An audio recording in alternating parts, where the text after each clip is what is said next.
नमस्कार, जय हिंद, जय भारत। भारतीय अवाम ताकत दल अपने भारतीय भाई बहनों अर्थात अपने देश भारत की जनता अर्थात अपनी भारतीय अवाम से भारतीयता आधारित आपसी श्रद्धा, भारतीयता आधारित आपसी स्नेह, भारतीयता आधारित आपसी प्रेम, भारतीयता आधारित आपसी अखलाक मोहब्बत, भारतीयता आधारित आपसी सहयोग, भारतीयता आधारित आपसी सम्मान, भारतीयता आधारित आपसी एकता, भारतीयता आधारित आपसी भाईचारा तथा भारतीयता आधारित आपसी सद्भाव को समझने व उसे आत्मसात करके वैसा ही आचरण एवं व्यवहार करने हैं और इसके पूरे देश में प्रचार प्रसार करने हेतु और इसकी अहमियत और महत्व को प्रत्येक देशवासी को समझाकर उसे अपनाते हुए वैसा ही आचरण एवं व्यवहार करने हेतु और प्रत्येक देशवासी को अपना ही भारतीय भाई बहन मानकर, समझकर, अपनाकर उनके साथ वैसा ही और उसी अनुसार आचरण एवं व्यवहार करने हेतु हमेशा सतत और सदैव अदब के साथ, आदर के साथ अर्ज करता है, विनती करता है। अब हम सभी लोग उन गंभीर विषयों पर चर्चा करेंगे कि किस तरह हमारे देशभक्तों ने, कुर्बानी शहादत देने वालों ने, अमर शहीदों ने अपना खून दिया, सब कुछ न्यौछावर किया इस मुल्क की आज़ादी के खातिर और देश में एकता की खातिर और देशभक्ति की भावना जगाने की खातिर। और दूसरी ओर ये कांग्रेस जिसकी स्थापना किस मकसद से की गई थी उसको भी देश को जानना बहुत जरूरी है। देखिए, इस विषय में मैं पहले ही कह देता हूँ कि हो सकता है कि इतनी बारीकियों को हमारे जो आम भारतीय भाई बहन हैं जो अपनी रोज़मर्रा की ज़िंदगी में परेशान रहते हैं, हमारे गरीब भारतीय भाई बहन हैं, जैसे कि मजदूर भारतीय भाई बहन, रेहाड़ी पटरी वाले भारतीय भाई बहन, छोटे छोटे कारीगर वाले भारतीय भाई बहन, किसान मजदूर भारतीय भाई बहन और जो सीमांत किसान हैं वो भारतीय भाई बहन। इस टाइप के हो सकता है कि इन बारीकियों को समझने का उनके पास वक्त न हो और समझने में उनको दिक्कत हो, लेकिन फिर भी जिन भारतीय भाई बहनों को मुल्क की चिंता है और मुल्क की हिफाजत की चिंता है कि मुल्क कैसे महफूज रहे, सुरक्षित रहे और मजबूत होकर आगे बढ़े और अपने आवाम से मोहब्बत हो, पूरी आवाम से, बगैर किसी भेदभाव के, भारतीयता के आधार पर आवाम परस्ती हो, ऐसे भारतीय भाई बहनों से ये भारतीय अवाम ताकत दल का ये विनम्र निवेदन है कि इन बातों को बारीकियों से समझें, देखें और उनको समझाएं। ये दायित्व उनका बनता है।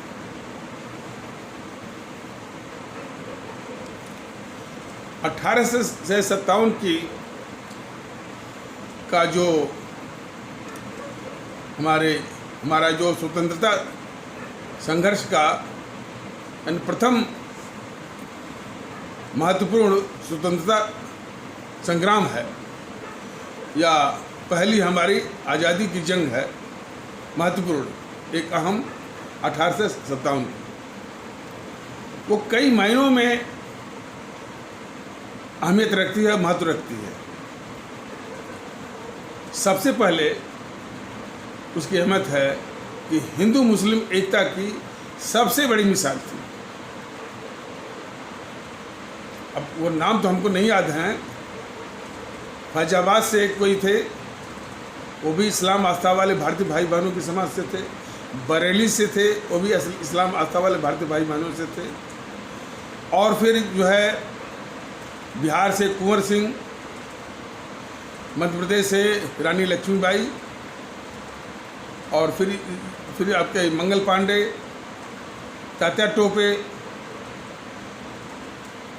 मिलाकर के हिंदू मुस्लिम एकता का वो शबाब था, क्लाइमेक्स था, उसकी पराकाष्ठा थी। और इसीलिए जब उनको कोई नेता नहीं मिला तो मुग़ल साम्राज्य के अंतिम बादशाह बहादुर शाह जफ़र या बहादुर शाह द्वितीय को ही इन क्रांतिकारियों ने अपना नेता मान लिया। हालांकि कोई उनकी क्योंकि उनके जो हालात थे, उनके जो स्वास्थ्य और सेहत के हालात हैं, तो कोई उनकी सक्रिय भूमिका नहीं थी उनकी, लेकिन इन क्रांतिकारियों ने उन्हीं को अपना नेता मान लिया। और इसीलिए अंग्रेज़ों ने उनको बंद करके, कैद करके वो रंगून भेज दिया, और रंगून में ही उनका देहांत भी हो गया। और उन्होंने अपने यानी मेमोइर्स में या ऑटोबायोग्राफी में लिखा है कि हमको इस बात का बहुत मलाल है कि मरते वक्त हमको अपनी ज़मीन नसीब नहीं हुई। यानी उनको भारत की ज़मीन से इतनी मोहब्बत थी कि कम से कम मरते वक्त उनको ये ज़मीन उनको चाहिए थी भारत की। तो कुल मिलाकर के हिंदू मुस्लिम एकता की बहुत बड़ी मिसाल और बहुत बड़ा सबक था, और पूरे मुल्क के लिए एक सबक था। ये सबसे बड़ी मिसाल थी। और कुछ सीमाएं थी, उसकी लिमिटेशन थी। पहली सीमा थी कि ये पूरे देश में नहीं फैला था, कुछ ही क्षेत्रों तक ये सीमित रह गया था। जैसे कुछ बंगाल का हिस्सा, बिहार, उत्तर प्रदेश, दिल्ली, पंजाब, उत्तरी मध्य प्रदेश इत्यादि क्षेत्र में फैला था। ये तो पूरे देश में नहीं था, माने देश के कुछ ही हिस्सों तक ये सीमित रह गया था। और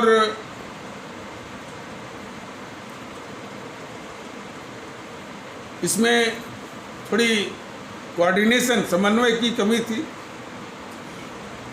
अब यदि एक ही साथ करते, जैसे सबसे पहले वो मंगल पांडे ने कर दिया, बाकी लोगों को खबर नहीं हुई, तो समन्वय की भी कमी रही।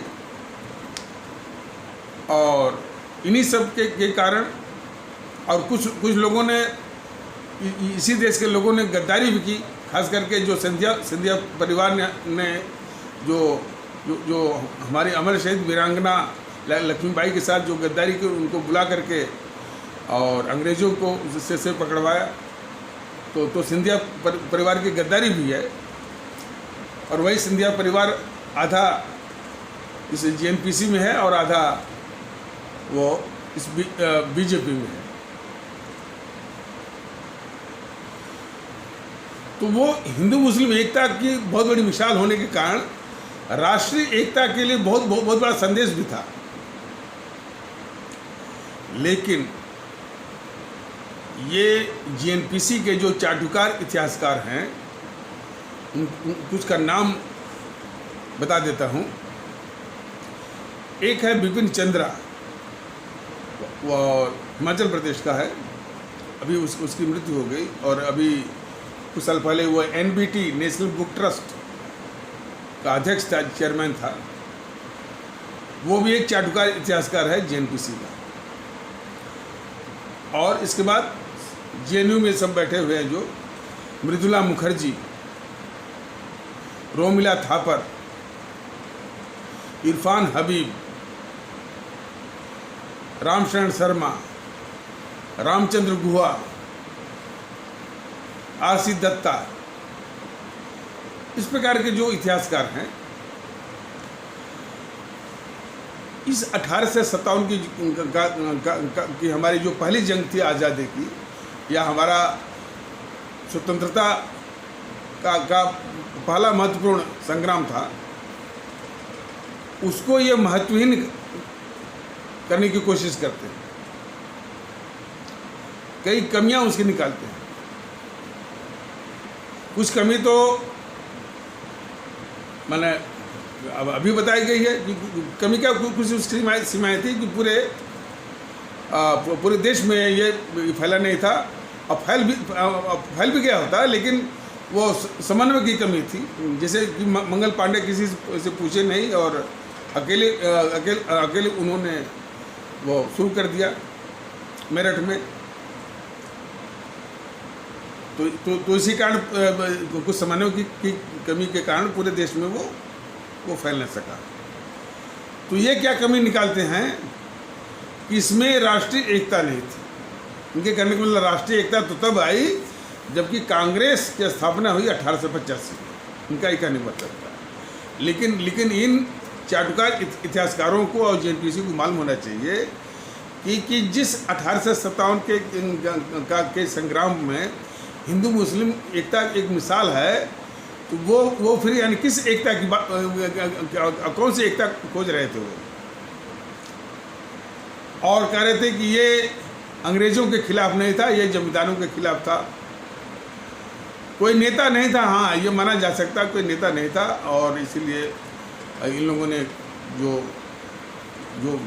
मुग़ल साम्राज्य में पूरे देश की आस्था थी और अंतिम बादशाह थे और अंग्रेज, और इसलिए उस यानी मुग़ल सल्तनत में या मुग़ल साम्राज्य में और उस बादशाह में माने इन क्रांतिकारियों ने अपनी आस्था व्यक्त की और उनको अपने इस क्रांति का और या स्वतंत्रता के प्रथम संघर्ष का नेता बना लिया। तो यह भी हिंदू मुस्लिम एकता की बहुत बड़ी मिसाल है। लेकिन ये जेएनपीसी के चाटुकार इतिहासकारों को नहीं दिखता है। और इसके बाद बड़ी बेरहमी से इस संग्राम को कुचल दिया गया और गांव के गांव यानी जिस गांव में एक भी क्रांतिकारी मिला उस गांव के गांव यानी सिर्फ दहशत डालने के लिए गांव गांव फूंकवा दिया। बहुत बेरहमी से कुचला इस संग्राम को, आज़ादी की जंग को 1857 वाली। अब देखिए अंग्रेजों ने कुचल तो दिया, लेकिन वो एक बहुत बड़ी चिंता में पड़ गए थे कि भाई हमने ऐसे तैसे करके उसको ये बगावत बोलते थे और ये इतिहासकार उसको बगावत ही लिखते हैं। ये जो जेएनपीसी के चाटुकार इतिहासकार जो है हमारी 1857 की जो हमारा पहला स्वतंत्रता का पहला महत्वपूर्ण माने संघर्ष था या पहली आज़ादी की जंग थी, उसको ये जेएनपीसी के चाटुकार इतिहासकार इसको लिखते हैं बगावत। बगावत जो शब्द है वो अंग्रेज़ों का या अंग्रेजी हुकूमत का है। तो तभी से समझ जाइए कि ये जेएनपीसी का और जेएनपीसी के चाटुकार इतिहासकारों का मानसिकता वही अंग्रेज़ों वाली है। तो उसको 1857 की म्यूटिनी कहते हैं। म्यूटिनी माने बगावत, तो वो बगावत कहते थे। तो अंग्रेज इस सोच में पड़े कि भाई उन्होंने ऐसे तैसे करके इस बगावत को कुचल तो दिया, लेकिन था बड़ा खतरनाक। थोड़ी सी गफलत होती तो उनकी हुकूमत भी जा सकती थी, ये उनको चिंता सताने लगी।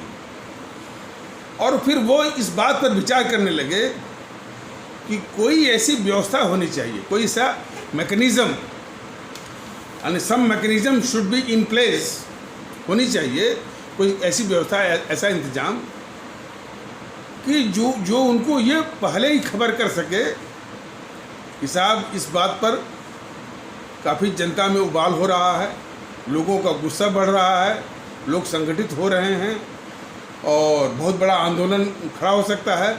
तो इस मुद्दे को किसी तरह से आप देख लीजिए, भले उसको वो दिखावटी रूप में हो, कॉस्मेटिक रूप में हो, लेकिन इस मुद्दे को देख लीजिए तो यदि उनको उस मुद्दे के विषय में अंग्रेज़ी सरकार को खबर हो जाए तो उसको निपटा सकती है, उसको देख सकती है। तो एक मुखबिर के लिए उनको चिंता होने लगी कि कोई ऐसा मुखबिर टाइप का हो, पहले बता दे, लेकिन वो जो मुखबिर हो वो यहीं भारतीय लोगों में से ही हो, और वो इस तरह से हो कि दिखाए कि भाई हम तो यानी भारतीयों के लिए आज़ादी की लड़ाई लड़ रहे हैं, उनके और आज़ादी की जंग लड़ रहे हैं, भारतीयों के हित की बात करते और अपने देशवासियों के अपने देशवासियों के और अपने देश के स्वतंत्रता के लिए संघर्ष कर रहे हैं। इस तरह का उसका वो मुखौटा भी उसका होना चाहिए, चेहरा होना चाहिए। लेकिन वास्तविक उसका जो रोल हो, भूमिका हो, वो अंग्रेजी सरकार की मुखबिरी का हो, जो पहले ये बता दे कि साहब इस मुद्दे पर जनता में काफ़ी बवाल और गुस्सा होने वाला है, ताकि उसको अंग्रेजी सरकार पहले से उसको संभाल सके। इस पर वो बहुत गंभीरता से विचार कर रहे थे कि भाई कि कोई ऐसी व्यवस्था हो जो इन्हीं भारतीयों में से कुछ लोगों का ऐसा संगठन बनाया जाए, ग्रुप बनाया जाए कि जो कि चेहरा तो लिए रहें कि वो आज़ादी की लड़ाई लड़ रहे हैं, देश के लिए लड़ रहे हैं और देशवासियों के लिए लड़ रहे हैं, लेकिन असल में वो अंग्रेज़ सरकार के मुखबिर या दलाल रहे, जो भी है। तो ये बहुत बड़ी गंभीर समस्या थी इसकी। तो इस काम के लिए एक रिटायर्ड ICS था A.O. ह्यूम, उसी को लगाया अंग्रेजों ने कि भाई तुम इस जो विचित्र योजना है, प्लान है, इसको अमली जामा तुम पहनाओ। अब उसने ये जो JNPC के चाटुकार इतिहासकारों के लिखे हुए इतिहास में भी आप देख सकते हैं, ये जो कांग्रेस जो नाम पड़ा है, इसके पहले कई नाम और पड़े थे। क्या पड़े थे? हमारी पार्टी, फिर अंतरंग मंडल इत्यादि, यानी कई प्रयोग हुए। अंत में ये ह्यूम ने, जो कि रिटायर्ड ICS था, तो वो अमेरिका से कांग्रेस शब्द लाया। अमेरिका में कांग्रेस जो है, जो हमारे यहाँ संसद है, जिसके दो भाग हैं, एक ऊपरी सदन राज्यसभा या काउंसिल ऑफ स्टेट्स, और निचली सदन जो कि लोकसभा या हाउस ऑफ पीपुल। तो दोनों को मिलाकर के संसद बनती है। उसी प्रकार वहाँ अमेरिका में दो सदन है, ऊपरी सदन सीनेट है और निचली सदन जो है वो हाउस ऑफ रिप्रेजेंटेटिव्स। तो इन दोनों को मिलाकर के कांग्रेस कहा जाता है, अपने यहाँ सदन कहा जाता है, हाँ सदन या संसद कहा जाता है। तो कांग्रेस शब्द वो अमेरिका से लाया, हो बहुत प्रयोग किया, वो फिट नहीं बैठा तो वो वहाँ से शब्द लाया और वही शब्द लाकर ये ह्यूम ने 1885 में उसकी स्थापना कर दिया। और तो समझिए कांग्रेस किसके लिए थी? सिर्फ मुखौटा पहने हुआ कि भाई वो हमारे देश के लिए, हमारे देशवासियों के लिए आज़ादी की लड़ाई वो लड़ेगी। लेकिन किस लिए बनाई गई थी अंग्रेज़ों के द्वारा? कि वो अंग्रेजी सरकार की मुखबिरी और उसकी दलाली करती रही। और काफ़ी वर्षों तक, बल्कि जो मोहनदास करमचंद गांधी जब 1915 में आया तब तक जो है वो ये पार्टी जो है, माने बोलते भी थे कि पार्टी जो है एप्लीकेशन और पिटीशन की पार्टी है। मैंने उसी सरकार को पिटीशन दो, एप्लीकेशन दो, दरख्वास्त करो, मिन्नत करो, थोड़ी बहुत मिल जाती है रेवड़ी तो थोड़ा बहुत बांट दो, इसी की पार्टियाँ थी। तो अब इस हकीकत को जो ये JNPC के चाटुकार इतिहासकार हैं,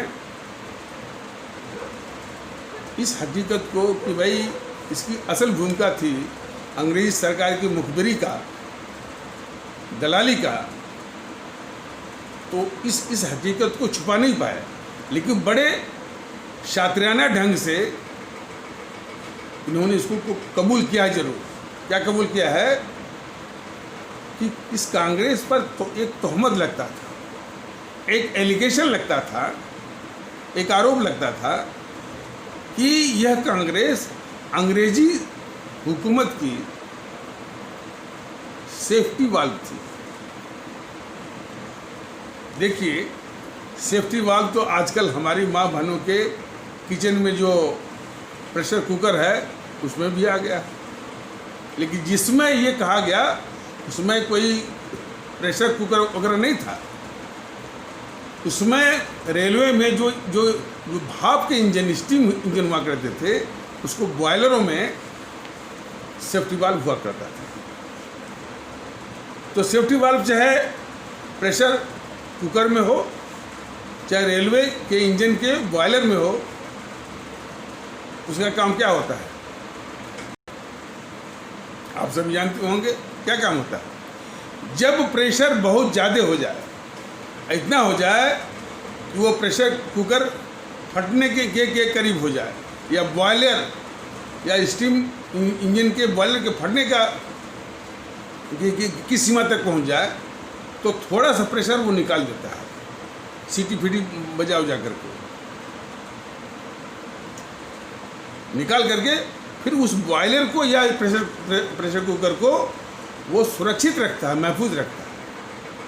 ठीक यही भूमिका इस कांग्रेस ने निभाई, और यही तो है मुखबिरी, यही मुखबिरी है कि जब वो पहले भांप ले कि किस बात पर जनता में ये उबाल, प्रेशर बढ़ रहा है, जनता बहुत गुस्साई हुई है, बहुत क्रोध है, आंदोलन पर उतारू है, तो वो मुद्दा ये बता दो अंग्रेजी सरकार को, और वो ऐसे तैसे करके वो जो है वो उसको टैकल कर लेगी, संभाल लेगी कुछ दिखावे के रूप में, और उस आंदोलन को शांत भी कर देगी। तो ठीक यही दलाली और मुखबिरी का भूमिका इस कांग्रेस ने निभाई, और चेहरा क्या था कि वो आज़ादी की लड़ाई लड़ रही।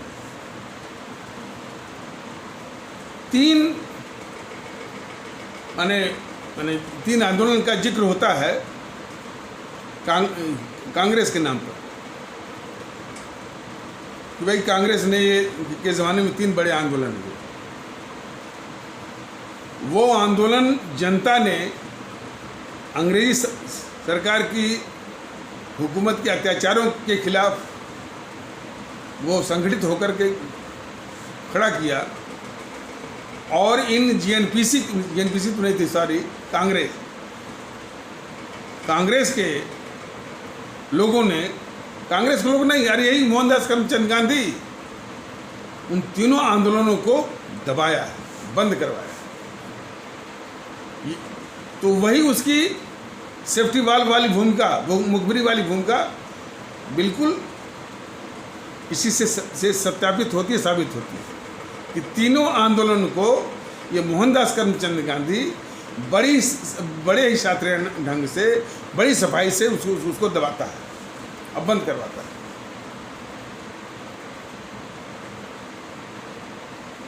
पहला आंदोलन था खिलाफत,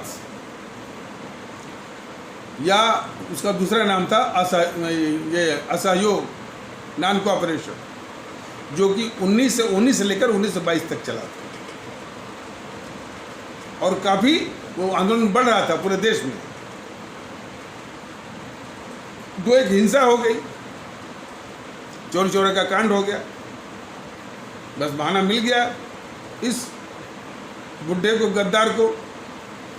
इतने बड़े आंदोलन जबकि देश में जोर पकड़ रहा था अंग्रेजों के खिलाफ, इसको इसने एक बहाना लेकर के चोरा कांड लेकर के उसने बंद करा दिया।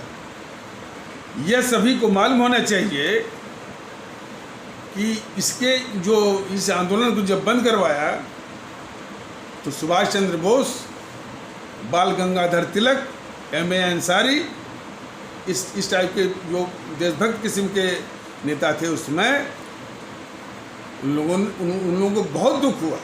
और हाँ, और इनको लाला लाजपत राय, हाँ सॉरी, लाला लाजपत राय सबसे अधिक। तो लाला लाजपत राय, सुभाष चंद्र बोस, बाल गंगाधर तिलक, M.A. अंसारी, इन लोगों को बहुत दुख हुआ। ये तो दर्ज है उसमें। तो इनकी इतने बड़े नेताओं की इच्छाओं के विरुद्ध सिर्फ नाम कमाने के लिए और अंग्रेजों की मुखबिरी करने के लिए ये मोहनदास करमचंद गांधी उस आंदोलन को बंद करवाया। दूसरा आंदोलन का जिक्र होता है, वो नमक बनाने मैंने जो डंडी मार्च के संबंध में डंडी मार्च का ड्रामा किया, और उसमें सविनय अवज्ञा, सिविल डिसोबीडियंस, उसका दो नाम है, सिविल डिसोबीडियंस या सविनय अवज्ञा आंदोलन जनता ने खड़ा किया, और उसको एब्रप्टली तुरंत ये बंद करवाया। क्या बहाना, तब क्या बहाना लिया कि मोहनदास करमचंद गांधी ने यह बहाना लिया कि उसको जो है द्वितीय गोलमेज सभा इंग्लैंड में, यानी second round table conference, second RTC में भाग लेने जाना है। तो भाग लेने के पहले जो लॉर्ड इरविन से मिलना है, तो लॉर्ड इरविन से मिलने के लिए वो जो माने सविनय अवज्ञा आंदोलन है, सिविल डिसोबीडियंस वाला है, उसको सिर्फ बंद करा दिया, जो कि जनता ने खड़ा किया था नमक उमक के चक्कर में और डंडी मार्च के संबंध में। ये बुढ़ा गद्दारी कहिए कि बिल्कुल बंद करवाए इसे। और 1942 में ये खुद ही बोला था कि डू और डाई का नारा दिया था। वो कौन, कोई टैंक करके है जगह बॉम्बे में, उसके मैदान में डू और डाई का, करो या मरो का, भारत छोड़ो, क्विट इंडिया मूवमेंट या क्विट इंडिया, भारत छोड़ो का आंदोलन खड़ा हुआ, और उसको भी इन्हीं अंग्रेजों से मिल मिला करके वो भी बंद करा। वैसे तो यह कि अंग्रेजों ने कुछ कुचला उचला नहीं, ये खुद ही इसने ये बंद करा दिया, ये और नेहरू मिल। तो ये तीनों आंदोलन को बंद कराना बिल्कुल इस बात को प्रमाणित करता है कि किस तरह से गांधी और उनकी मंडली ने आज़ादी की लड़ाई की मुखौटे के पीछे अंग्रेजी सरकार की मुखबिरी और दलाली की। उस कांग्रेस में कुछ और भी नेता आए, ऐसी बात नहीं है। लाला लाजपत राय आए थे, सुभाष चंद्र बोस भी आए थे, बाल गंगाधर तिलक भी थे, लेकिन इनका विचार कभी वो जो जिस तरह से गांधी यानी ले जा रहा था उससे कभी मेल नहीं खाया। और ख़ास करके लाला लाजपत राय तो बहुत ही खपाते इसकी शैली से। ये तो जो JNPC के चाटुकार इतिहासकार हैं, इतिहासकारों के द्वारा लिखे गए इतिहास में भी आपको मिल जाएगा।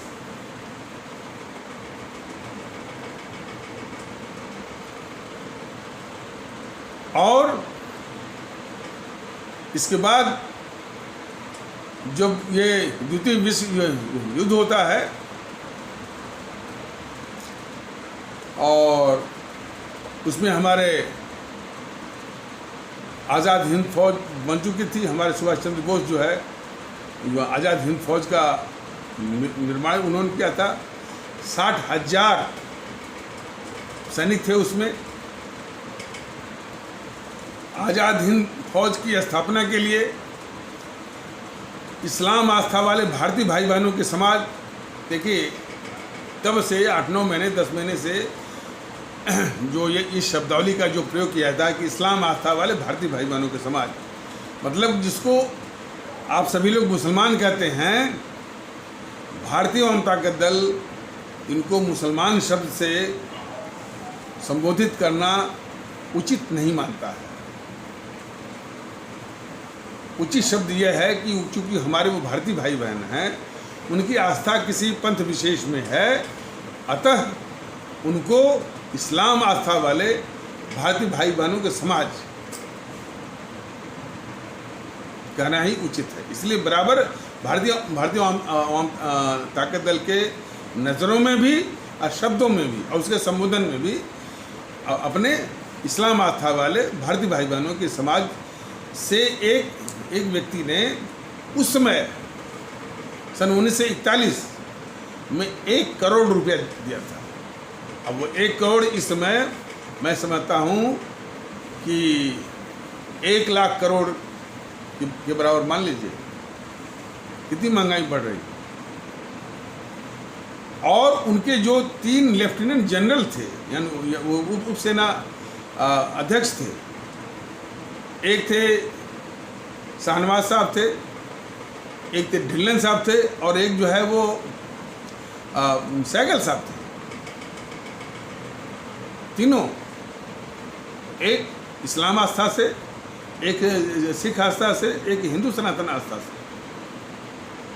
इस तरह का उनका समन्वय था। और उस आज़ाद हिंद फौज के 60,000 सैनिकों में से 26,000 सैनिक जो है भारत की आज़ादी के लिए अंग्रेजी सेना के खिलाफ लड़ते यानी वो शहीद हुए थे। और उनके शहीद होने के कारण ही जो है रॉयल इंडियन नेवी रिन में बगावत हुई। और उस बगावत को देखकर कि जो हमारी थल सेना थी, आर्मी थी, इसमें भी बगावत होने जा रही थी। अब चूंकि ये एपिसोड लंबा हो रहा है, ये तथ्य इसलिए बताया जा रहा है कि ये सच्चाई है आज़ादी की जंग की। और इसके समानांतर तो हमारे जो अमर शहीद रहे हैं, और शहीद आजम भगत सिंह, अमर शहीद चंद्रशेखर आज़ाद, अमर शहीद अशफाकुल्लाह जी, अमर शहीद खुदीराम बोस मुजफ्फरपुर से थे, और अमर शहीद श्रीमती रानी लक्ष्मीबाई यहाँ से थी, ग्वालियर से थी, और अमर शहीद सुब्रमण्यम भारती तमिलनाडु से थे, अमर शहीद श्रीमती रानी चंद्रमा कर्नाटक से थी, अमर शहीद श्रीमती रानी गडलू नागालैंड। इन सबों ने माने खुशी देश के लिए जान दी है। तो इनकी बदौलत मिली है आज़ादी। और जो 60,000 में से 26,000 लोगों ने जान दी, उनकी शहादत की प्रेरणा से रिन में रॉयल इंडियन नेवी में बगावत हुई और आर्मी में भी बगावत होने वाली थी। तो ये सच्चाई जो है बीजेपी के लोग भी जानते हैं, समित पात्रा भी जानता है, सुधांशु त्रिवेदी भी जानते हैं। अब जरा देखिए, जब ये जीएनपीसी जो कि इस देश की सबसे गद्दार पार्टी है, इस देश के सबसे बड़ी दुश्मन पार्टी है, उसके प्रवक्ता जब इसको चहेटते हैं कि जब हम आज़ादी की लड़ाई लड़ रहे थे तो आप कहाँ थे, तो ये दुबक करके उसके आरोप को कबूल कर लेते, स्वीकार करते।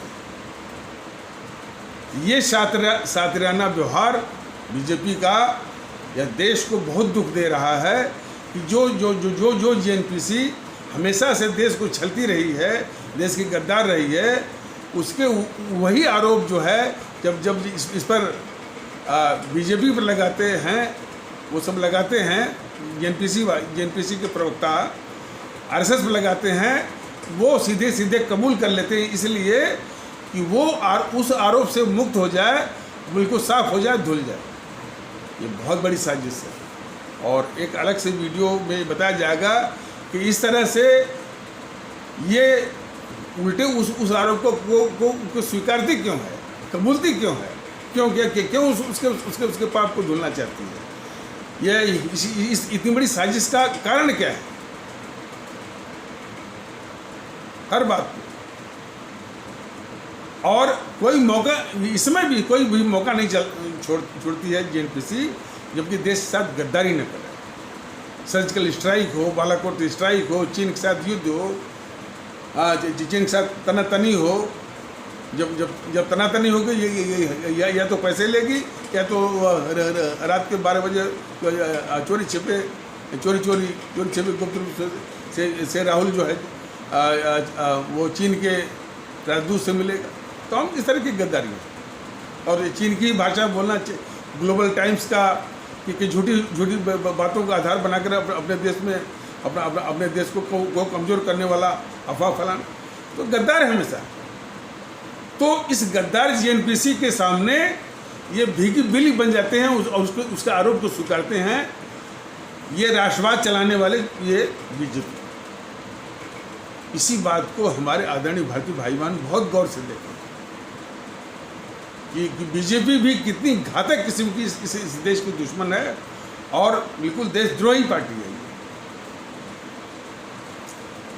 तो ये एपिसोड लंबा न हो जाए, तो इसलिए इन आवश्यक शब्दों के साथ और इस आवश्यक परिचर्चा को यहीं पर विराम दिया जाता है।